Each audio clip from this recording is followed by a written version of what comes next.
14 जून का वो दिन दोबारा गुजर गया। पूरा 1 साल बीत गया, लेकिन सुशांत के परिवार के लिए, सुशांत के चाहने वालों के लिए, सुशांत के फैंस के लिए ये 1 साल 1000 साल के बराबर लंबा था। एक एक दिन काटना मुश्किल था। एक एक घंटा 1 साल के बराबर महसूस हुआ कि उनके चहेते सुशांत के साथ गलत नहीं बल्कि बहुत गलत हुआ था। धोखा हुआ था, सबोटेज हुआ था। दर्द के असीम समंदर में सुशांत को धकेला गया और फिर 14 जून को उन्हें खत्म कर दिया गया। मगर अब तक 14 जून को लेकर एक बार नहीं बल्कि बार बार वही बातें कही जाती हैं कि 14 जून को सुशांत ने खुदकुशी कर ली, सुशांत ने खुद को खत्म कर लिया। लेकिन हम आपको ऐसे 5 झूठ बताने जा रहे हैं जो रिया चक्रवर्ती और पापी पिठानी गैंग की पूरी पोल खोलकर रख देंगे और फिर से आपको और हमें सोचने पर मजबूर कर देंगे कि आखिर 14 जून को सुशांत के साथ कितना गलत हुआ। सुशांत के जाने के ठीक 1 साल बाद ये बातें सामने आ रही हैं, तो आपको बताते हैं सब कुछ, क्योंकि कहानी कुछ और ही है दोस्तों। तो आप भी सुशांत के इंसाफ के मुहिम में यूं ही हमारे साथ बने रहें, जुड़े रहें। खबर को लाइक और शेयर कर अपना प्यार और सपोर्ट भी जरूर दिखाएं। तो 14 जून 2020 को करीब 2 से 2:30 के बीच में सभी को अचानक पता चला कि सुशांत सिंह राजपूत ने दुनिया छोड़ दी है। पूरी दुनिया हैरान हो गई, किसी को यकीन नहीं हुआ। अब बड़ी बात ये थी कि सुशांत सिंह राजपूत को तब अस्पताल लेकर ही गए थे, पहुंचे भी नहीं होंगे। लेकिन तभी ये खबर आई कि सुशांत सिंह राजपूत ने सुसाइड कर लिया। जी हाँ, सुशांत को देखा नहीं गया, जांचा नहीं गया, लेकिन उससे पहले ही कह दिया कि सुशांत ने आत्महत्या कर ली। और फिर उसी लाइन को, उसी बात को इतनी बार कहा गया कि जैसे कि वही पूरी तरह से सच हो। अब आगे बढ़ने से पहले आपको एक बहुत पुराना कोट बताते हैं। जर्मनी के तानाशाह हिटलर के प्रचार मंत्री जोसेफ गोएबल्स की एक बात बहुत ज्यादा मशहूर है दोस्तों।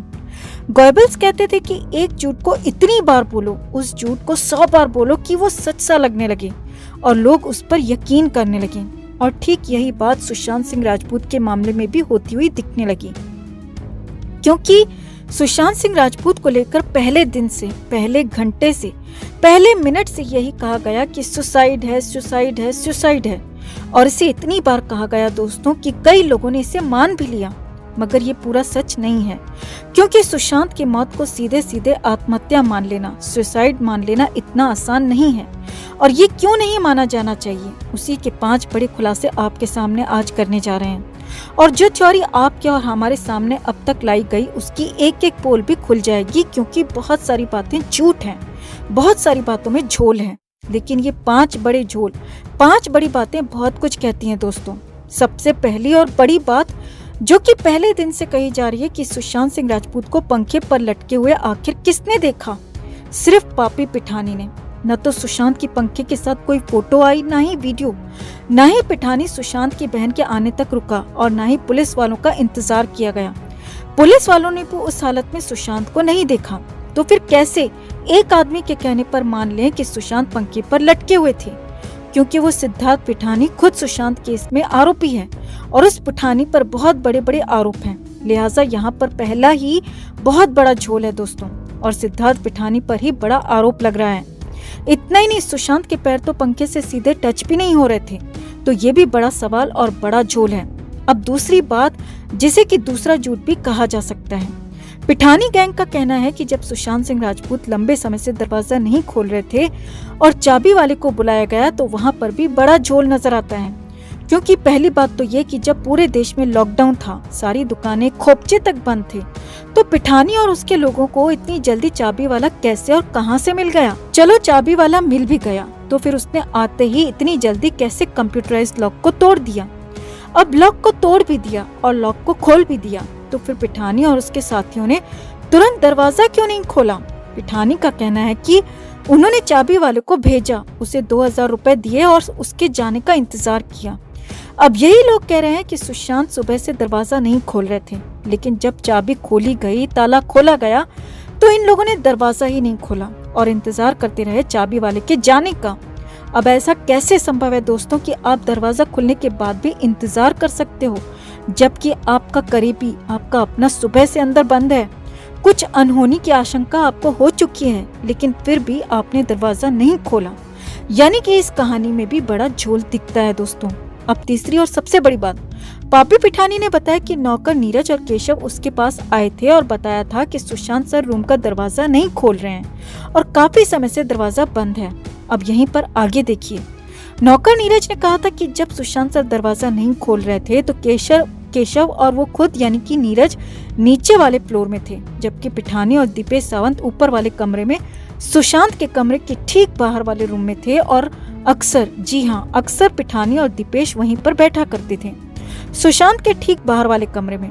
अब यहाँ पर समझिए, अगर नीरज और केशव ने रूम को नॉक किया, दरवाजा खोलने की कोशिश की, सुशांत ने दरवाजा नहीं खोला, तो ये सब कुछ पिठानी और दीपेश को दिखना चाहिए, क्योंकि वो दोनों तो सुशांत के सामने वाले रूम में ही थे और उन्हें बताने की कोई जरूरत ही नहीं होनी चाहिए। लेकिन फिर भी पिठानी ने दावा किया है कि उसे इसके बारे में पहले पता नहीं था। नीरज और केशव ने ही उसे रूम नहीं खोलने के बारे में बताया। अब यहाँ पर या तो पापी पिठानी झूठ बोल रहा है कि उसे बाद में बताया गया, क्योंकि पिठानी को हो सकता है कि सब कुछ पता था कि दरवाजा नहीं खुल रहा है, और हो सकता है कि वो इंतजार कर रहा हो कि आगे की कहानी बनाई जाए, चाबी वाले और पंखे तक कहानी पहुंचाई जाए। या फिर नौकर नीरज और केशव झूठ बोल रहे हैं कि पिठानी और दीपेश सावंत सुशांत सर के बाहर वाले रूम में बैठे थे, क्योंकि ऐसा संभव ही नहीं है दोस्तों कि आपके सामने कोई रूम को नॉक करे, आपके सामने दरवाजा पीटा जाए, लेकिन आपको पता ही न चले और कोई आपको आकर अलग से बताए कि सर दरवाजा नहीं खोल रहे हैं। अब चौथी बात, चाहे पापी पिठानी हो, दीपेश सावंत हो, नीरज या फिर केशव, सभी ने दावा किया है कि 14 जून की सुबह सुशांत ने जूस पिया था और ग्लास साथ में अंदर ले गए थे और फिर दरवाजा भी बंद कर लिया। तो फिर वो जूस का ग्लास है कहाँ?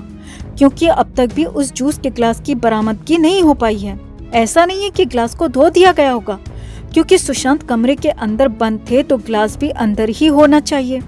लेकिन न तो पुलिस को न सीबीआई को कभी वो ग्लास मिला और न ही कभी किसी ने उस ग्लास को ढूंढने की, खोजने की कोशिश की, क्योंकि उस ग्लास से बहुत सारा सच निकल सकता है, पूरा सच सामने आ सकता है। अब पांचवी और एक और सबसे बड़ी बात, 14 जून को सुशांत सिंह राजपूत की मौत हुई और 15 जून को सुशांत का अंतिम संस्कार किया गया। अब इनके बीच में क्या हुआ वो देखिए और समझिए। ये बहुत बड़ी बात है, क्योंकि किसी के भी व्यवहार से पता चल जाता है कि उसके आसपास हुआ क्या है और वो कितना दुख में है और कितना उसे पता हो सकता है। सुशांत के पिता और सुशांत की बहनों ने ही बताया था कि जब वो 14 जून को घटना के बाद सुशांत के उस फ्लैट में गए थे तो रात को सुशांत के घर में वो सारे के सारे करीबी लोग खाना बना रहे थे।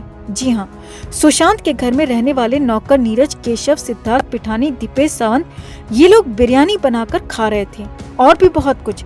जी हाँ, घर में जिस दिन सुबह सुबह उस घर के मालिक की, वहाँ काम करने वाले सभी लोगों के मालिक की मौत हुई है, लेकिन जैसे कि पिठानी समेत किसी भी नौकर को इससे कोई फर्क नहीं पड़ा और शाम को बिरयानी समेत कई तरह का खाना बनाया गया और सभी ने आराम से खाना खाया, भरपेट खाना खाया गया। और यहाँ पर ये कैसे संभव है कि आपके ही घर में सुबह मौत हुई है और आप शाम को लजीज खाना खाते हो, वो भी खुद बनाकर, और वो भी परफेक्ट, पूरी तरह से सबके सामने। ये बात गले उतरती ही नहीं दोस्तों कि आपको कोई दुख ही नहीं हुआ है। तो सवाल तो यही है कि अगर आपको दुख नहीं हुआ है तो आपको सब कुछ पहले से पता था। आप जानते थे कि सुशांत सिंह राजपूत का आज आखिरी दिन है।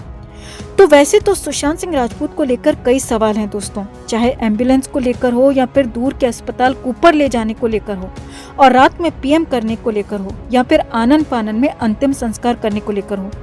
लेकिन ये 5 बातें जो कि सुशांत के घर पर हुई, इन 5 बातों ने झूठ का पूरा खुलासा कर दिया और बता दिया कि 14 जून को जो कुछ भी हुआ था वो अब तक अनसुना है। उसके बारे में पूरा पता लगाया जाना बेहद जरूरी है, क्योंकि जो कुछ कहा जा रहा है, जो कुछ बताया जा रहा है, उसमें कई सारे झोल हैं, कई सारे झूठ हैं, कई सारी गलत कहानियां भी हो सकती हैं। तो आपको क्या लगता है दोस्तों, इन 5 बातों से आप कितना सहमत है? आप भी कमेंट करके जरूर बताएं और जस्टिस फॉर सुशांत के लिए इस खबर को लाइक और शेयर जरूर करें। हर अपडेट के लिए बने रहें हमारे साथ, क्योंकि आप हैं तो हम हैं।